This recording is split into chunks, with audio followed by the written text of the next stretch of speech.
Licha ya vuta ni kuvute kati ya Diamond Platnumz na mashabiki wa muziki wa Bongo Flava, lakini imekuwa ni nzuri kwa upande wa msanii Diamond Platnumz.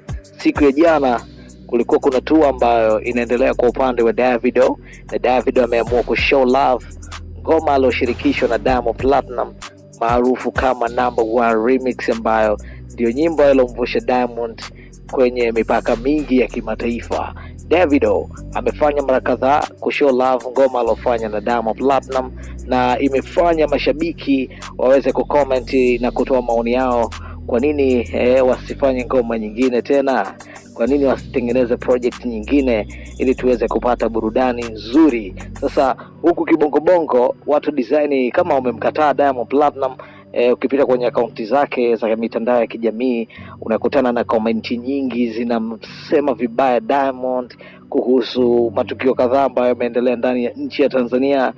Na Diamond ni icon wa Bongo Flava, lakini pia unajifahamu wasanii ni vioo vya jamii, so jamii na ina imani wasanii design kama wamewakataa na nini, wameamua kuwatengenezea jealous, kuto kusikiliza project zao, kuto kusupport chochote kile ambacho wanakifanya.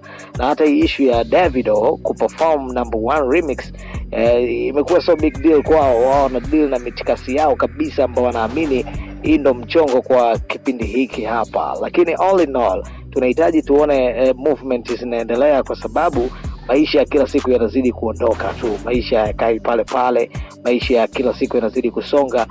Ifika time pia hata wasanii pia wakubali kurudi nyuma na wazungumze na jamii ambazo zinasikiliza kazi, kisha mambo mengine yaendelee. Comment zinasema hivi: Diamond perform basi Bongo hapa, andaa show, hata uweke kiingilio $100 tukuonyeshe namna gani tunakusupport, ndio?